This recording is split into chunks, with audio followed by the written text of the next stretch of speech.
how to make lumpy grits if you like them lumpy, and how not to make them lumpy if you don't want them lumpy. Make sure your water's boiling good. I have 2 2/3 water boiling there, 2/3 cup of grits. Don't stir them much if you want them lumpy. If you don't want them lumpy, stir them a lot at this point. Go ahead and turn it down below. I'm going to stir them a little bit because even though my husband likes lumps, you don't want such big lumps that they don't cook in the middle. So we're just going to give it a little bit of a stir there. Alright.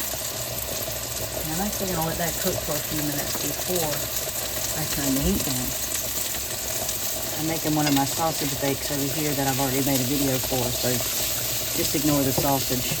Just smell it through the camera. Trying to be quiet because they're still asleep.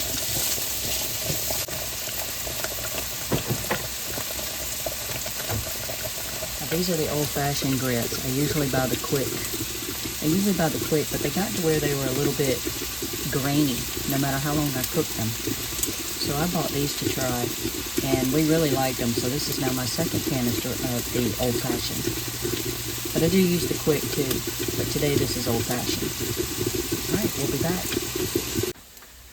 All right, so I have not touched them, but I did forget to tell you that my water was salted. That was boiling. So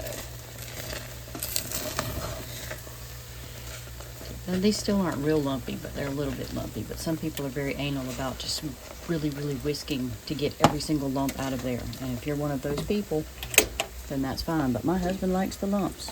We're going to add in some cubed up cheddar cheese that I cubed myself. I didn't buy it pre-cubed.